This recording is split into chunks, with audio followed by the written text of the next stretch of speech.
One day, the giant came back.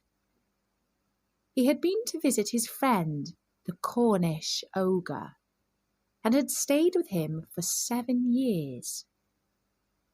After the 7 years were over, he had said all that he had to say, for his conversation was limited, and he determined to return to his own castle.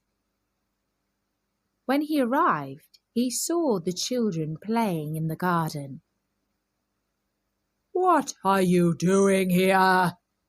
he cried in a very gruff voice, and the children ran away. "My own garden is my own garden," said the giant. "Anyone can understand that, and I will allow nobody to play in it but myself."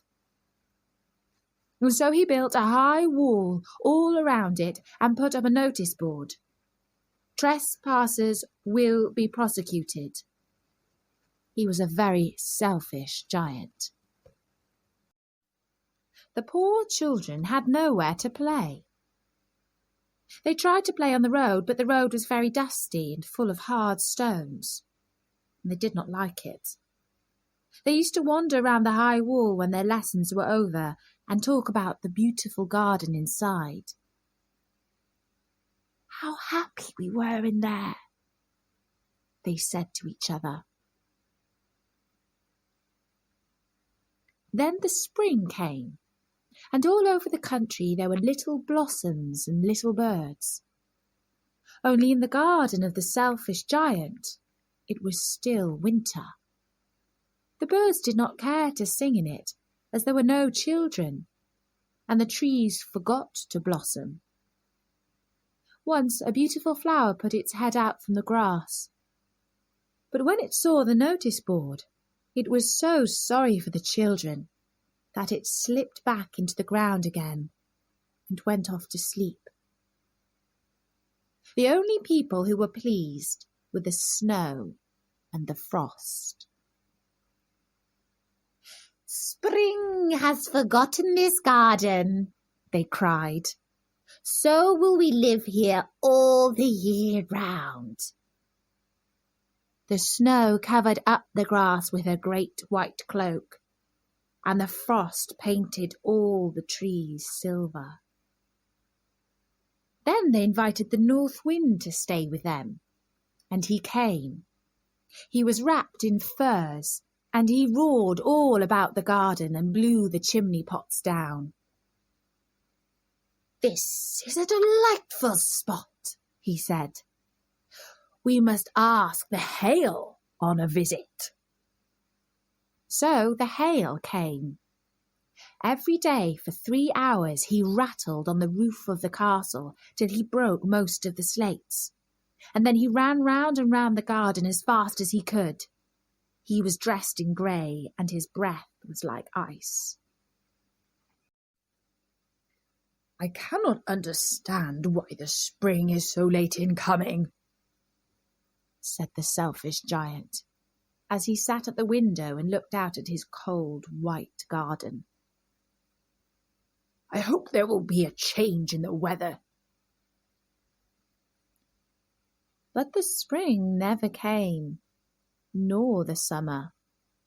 The autumn gave golden fruit to every garden, but to the giant's garden she gave none. "He is too selfish," she said. So it was always winter there, and the north wind and the hail and the frost and the snow danced about through the trees. One morning the giant was lying awake in bed when he heard some lovely music. It sounded so sweet to his ears that he thought it must be the king's musicians passing by. It was really only a little linnet singing outside his window. But it was so long since he had heard a bird sing in his garden that it seemed to him to be the most beautiful music in the world. Then the hail stopped dancing over his head, and the north wind ceased roaring, and a delicious perfume came to him through the open casement. "I believe the spring has come at last," said the giant, and he jumped out of bed and looked out. What did he see? He saw a most wonderful sight. Through a little hole in the wall, the children had crept in, and they were sitting in the branches of the trees. In every tree that he could see, there was a little child, and the trees were so glad to have the children back again that they had covered themselves with blossoms and were waving their arms gently above the children's heads. The birds were flying about and twittering with delight, and the flowers were looking up through the green grass and laughing. It was a lovely scene. Only in one corner it was still winter. It was the farthest corner of the garden, and in it was standing a little boy. He was so small that he could not reach up to the branches of the tree, and he was wandering all around it, crying bitterly. The poor tree was still quite covered with frost and snow, and the north wind was blowing and roaring above it. "Climb up, little boy," said the tree, and it bent its branches down as low as it could. But the boy was too tiny, and the giant's heart melted as he looked out. "How selfish I have been," he said. "Now I know why the spring would not come here. I will put that poor little boy on the top of the tree, and then I will knock down the wall, and my garden shall be the children's playground forever and ever." He was really very sorry for what he had done. So he crept downstairs and opened the front door quite softly and went out into the garden. But when the children saw him, they all ran away, and the garden became winter again. Only the little boy did not run, for his eyes were so full of tears that he did not see the giant coming. And the giant stole up behind him and took him gently in his hand and put him up into the tree. And the tree broke at once into blossom, and the birds came and sang on it. And the little boy stretched out his 2 arms and flung them round the giant's neck and kissed him. And the other children, when they saw that the giant was not wicked any longer, came running back, and with them came the spring. "It is your garden now, little children," said the giant. And he took a great axe and knocked down the wall. And when the people were going to market at 12 o'clock, they found the giant playing with the children in the most beautiful garden they had ever seen. All day long they played, and in the evening they came to the giant to bid him goodbye. "But where is your little companion?" he said. "The boy I put into the tree. You must tell him to be sure and come here tomorrow," said the giant. But the children said that they did not know where he lived and had never seen him before. And the giant felt very sad. Every afternoon when school was over, the children came and played with the giant. But the little boy whom the giant loved was never seen again. The giant was very kind to all the children, yet he longed for his first little friend, and often spoke of him. "How I would like to see him," he used to say. Years went over, and the giant grew very old and feeble.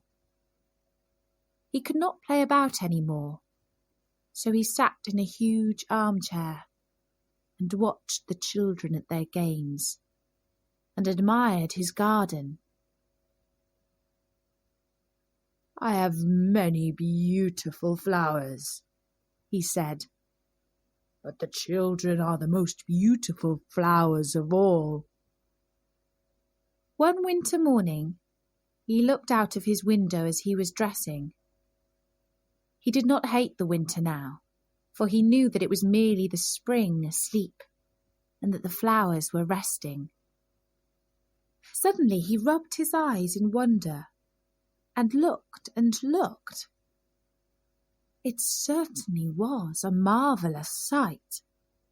In the farthest corner of the garden was a tree quite covered with lovely white blossom.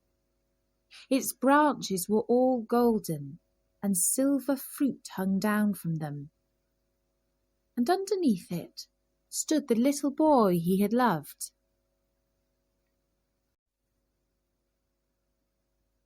Downstairs ran the giant in great joy, and out into the garden. He hastened across the grass and came near to the child. And when he came quite close, his face grew red with anger, and he said, "Who hath dared to wound thee?" For on the palm of the child's hands were the prints of 2 nails, and the prints of 2 nails were on the little feet. "Who hath dared to wound thee?" cried the giant. "Tell me that I may take my big sword and slay him." "Nay," answered the child, "but these are the wounds of love." "Who art thou?" said the giant. And a strange awe fell on him, and he knelt before the little child. And the child smiled on the giant and said to him, "You let me play once in your garden. Today you shall come with me to my garden, which is paradise." And when the children ran in that afternoon, they found the giant lying dead under the tree, all covered with white blossoms.